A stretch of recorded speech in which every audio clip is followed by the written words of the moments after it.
محمد صلی اللہ علیہ وآلہ وسلم کا ٹائم پاؤ، وقت پاؤ، تو پھر تم ان کا کلمہ پڑھنا۔ سارے کے سارے انبیاء جو ہے وہاں پہنچے تو 1,23,999 کے قریب انبیاء کم و بیش، اور محمد صلی اللہ علیہ وسلم۔ لوگ کہتے ہیں کہ وہاں تو دیا نہیں تھا، لائٹیں نہیں تھی، اندھیرے کے اندر اتنا بڑا جلسہ کیسے ہوتا رہا؟ جمعے کے دن ہماری لائٹ بند ہوگی، سارے بندے پیچھے دیکھنے لگے، میں اکیلا نماز شروع تقریر، سب کیا ہو گیا کیا ہو گیا کیا ہو گیا؟ تو اندر مسجد میں بیٹھے ہوئے لائٹ صرف گئی، وہ بھی لائٹ گئی اس لیے کہ سارے اے سی چلا دیے۔ وہ اللہ کے بندو، بچے کے اوپر 3 بندے کھڑے کر دیتے، باہر کا اے سی بھی اندر کا بھی سارا چل جائے گا، لائٹ تو جائے گی، چپ کر کے بیٹھتے رہو نا۔ اتنا بڑا جلسہ ہو رہا تھا، سارے کے سارے بندے اٹھ کر بھاگ گئے، اور مولوی صاحب بیان کر رہے، کہنے لگے ایک بندہ نعرے لگایا کرتا تھا، نبی کے عشق میں جان بھی قربان ہے، جان بھی، ہر جلسے میں سب سے آگے بیٹھا ہوتا۔ فرمان لگے ایک دن بھگدڑ مچی تو سب سے پہلے وہ بھاگا، بعد میں پتا چلا مسجد میں چوہا گھس آیا۔ یہ تو نبی کی عشق ہے، چوہا اندر آیا، بندہ بیٹھ نہیں سکا۔ تو لائٹ تھوڑی دیر کے لیے گئی مسجد غوث اعظم کی، سارے بندے، میں جمعہ پڑھا رہا ہوں، وہ ادھر دیکھ رہے ہیں، تو عشق کہاں گیا؟ خدا پہ بھروسہ کہاں گیا؟ سب ختم۔ اسی لیے میں کہتا ہوں ہر آدمی اپنی اپنی بولی بول رہا ہو، محفل میں سانپ چھوڑ دو، ہر ایک اپنی بولیاں بھول جائے گا، سب کی نظر سانپ پہ ہوگی۔ اس وقت ضرورت ہے اپنی بولیاں چھوڑ دو، صرف توجہ عشق مصطفیٰ پہ رکھو بس۔ سانپ آ جانے پہ بھول جاتے ہو وہابی ہے کہ سنی ہے کہ شیعہ ہے، مرزئی ہے کہ کافر ہے، اندر سانپ گھسا ہے، اب کسی کو معلوم نہیں کون وہابی کون سنی کون شیعہ۔ ایک سانپ نے آ کر تمہارے مذہب بھلا دیے۔ کیا عشق مصطفیٰ تمہیں ہٹا نہیں رہا؟ کیا اس پہ توجہ نہیں آ رہی؟ عشق مصطفیٰ پہ اپنی توجہ دے دو۔ محمد صلی اللہ علیہ وسلم پہ جب تمہاری توجہ ہو جائے گی سب چیزیں بھول جاؤ گے، اور اگر تمہیں بچائے گا تو صرف عشق مصطفیٰ ہی بچائے گا۔ محمد صلی اللہ علیہ وآلہ وسلم کے مرتبے کو معراج کی رات لوگوں پہ واضح کر دی۔ آج میرے محبوب آپ بلندی پہ آئیے، جاؤ جبرائیل ہمارے نبی کو پہلے آسمان پہ لے کر، پہلے آسمان سے دوسرے آسمان۔ زمین والوں دیکھو میرا محبوب بلندی پہ ہے، پہلے آسمان والوں دیکھو میرا نبی دوسرے آسمان پہ ہے، تیسرے آسمان والوں سنو میرا نبی آج چوتھے آسمان پہ ہے، چوتھے آسمان والوں سنو آج نبی 5ویں آسمان پر ہے، 5ویں آسمان والوں سنو 6ویں آسمان پر ہے۔ سب سے بلندی پہ سدرۃ المنتہا پہ بلا لیا۔ سدرۃ المنتہا سے میرا نبی جب رفرف پہ بیٹھ کر بلندی پہ جانے لگا، کہ جبرائیل تو بھی سن، آج تو بھی نیچے ہے، محمد بلندی پہ جا رہا۔ تو جب جبرائیل اس مقام پہ نہیں پہنچ پایا تو ملا اور مولوی اس مقام پہ کیسے برابری کرے گا؟ کہا آج بلاؤ میرے نبی کو، اتنی بلندی پہ بلا لو کوئی آدمی برابری کا دعویٰ نہ کر سکے۔ حضرت ابراہیم علیہ السلام بھی 7ویں آسمان تک ہیں، محبوب کو اس سے بھی بلند بلاؤ۔ محمد صلی اللہ علیہ وسلم بلندی پہ پہنچتے ہیں، سب کے سب نیچے ہیں، سب کے سب نیچے ہیں، میرے محمد صلی اللہ علیہ وسلم بلندی پہ جا رہے ہیں۔ کیوں حضور معراج پہ گئے؟ فرشتوں میں جھگڑا ہو رہا تھا، 4 لاکھ سال گزر گئے تھے اس بات کو، فرشتوں میں جھگڑا ہو رہا، ان کو کچھ 4 مسئلوں کا پتہ نہیں تھا۔ تو جب کسی کو کچھ پتہ نہ ہو تو پھر کیا قرآن کہتا ہے؟ فَإِن تَنَازَعْتُمْ فِي شَيْءٍ فَرُدُّوهُ إِلَى اللَّهِ وَرَسُولِهِ۔ جب تمہیں کسی چیز میں جھگڑا ہو، سمجھنا ہے تو اس چیز کو اٹھا کر یا اللہ کی طرف لے جاؤ یا رسول کی طرف لے جاؤ۔ فَرُدُّوهُ، اس چیز کو اٹھا لو، یعنی اس مسئلے کو اللہ کے پاس لے جاؤ یا رسول کے پاس لے جاؤ، یہ دونوں تمہیں اس مسئلے کا جواب دیں گے۔ اب اللہ کے پاس تو آپ جا نہیں سکتے، تو کس کے پاس جائیں گے؟ رسول کے پاس۔ فرشتے لڑ رہے ہیں لاکھوں سالوں سے، اللہ نے کہا ٹھہرو، تمہارے مسئلے کو ہم حل کرواتے ہیں۔ اسے بلاتے ہیں جو سارے نبیوں کا اور جس کے پاس سارا علم ہے، محمد صلی اللہ علیہ وسلم کو بلندی پہ بلائے۔ رب پوچھتا ہے اے محمد تم جانتے فرشتے کس بات میں جھگڑ رہے؟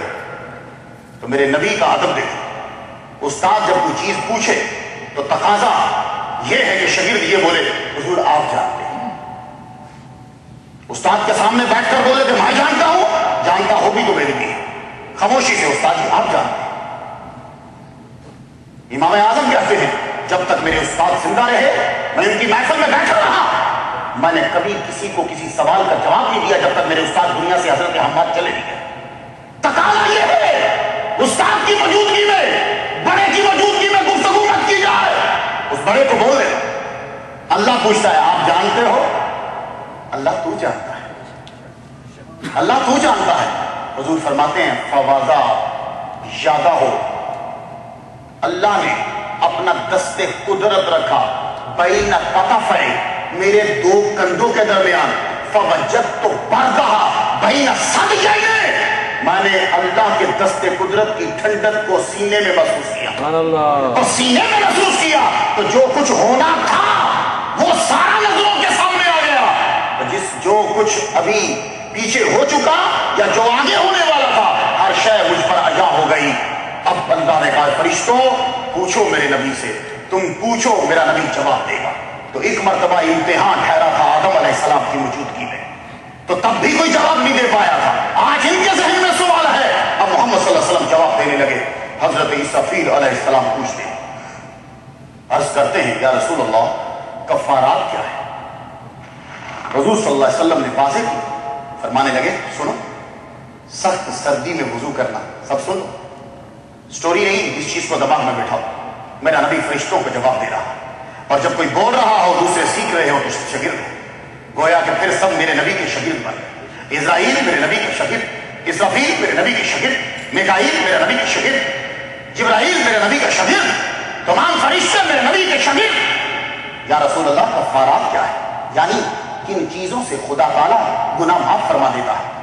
آپ نے فرمایا سخت سردی میں وضو کرنا، پیدل چل کر آ کے نماز ادا کرنا، اور ایک نماز سے دوسری نماز تک اس کا انتظار کرنا دوسری نماز کا۔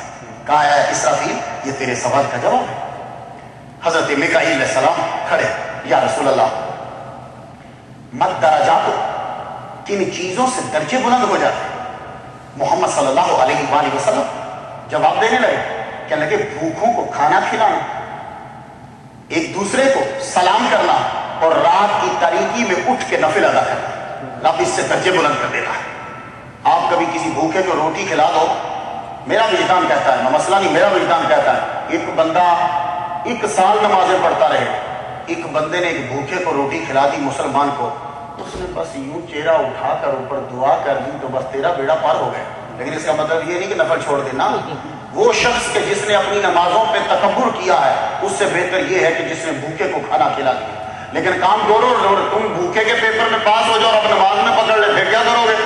لیکن بھوکوں کو کھانا کھلانا کام جاری رہے گا، سلام کرنا ایک دوسرے کو کام تمہارا جاری رہے گا، درجے بلند ہے، رات کی تاریکی میں اٹھ کے نفل ادا کرنا، تمہارے درجے بلند رہیں گے۔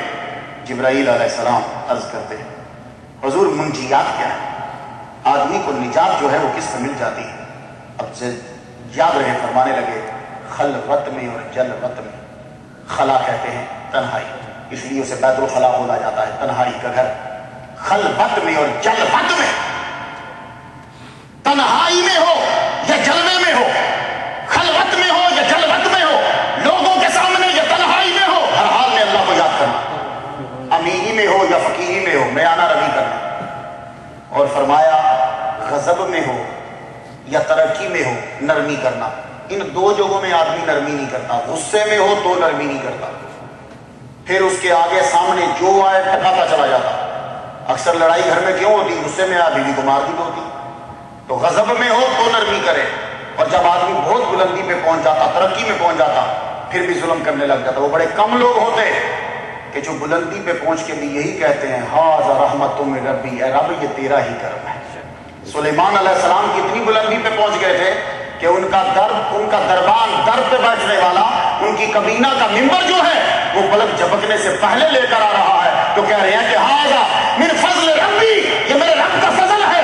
سکندر ذوالقرنین بادشاہ کو، سکندر ذوالقرنین نہیں، ذوالقرنین بادشاہ کو کتنا بڑا درجہ ملا، دنیا کے اس کونے تک پہنچ گئے۔ تو کیا جملہ کہا تھا جب اتنی بڑی دیوار بنا دی کہ جتنی بڑی دیوار آج کی جدید ٹیکنالوجی نہیں بنا سکتی؟ ہاذا رحمت من ربی، یہ میرے رب کا کرم، اس کی رحمت۔ تو ترقی میں اور غضب میں دونوں حالت میں نرمی ہو۔ آگے اسرائیل علیہ السلام کھڑے ہوئے عرض کرتے یا رسول اللہ مل مہلک، ہلاک کون سی چیزیں کرتی ہیں؟ اب یہ ذرا غور سے سن لو، اور ڈونیشن پاک سے اس بات کی گواہی دے گا، غور سے سن لو۔ آپ نے فرمایا ہلاک کرنے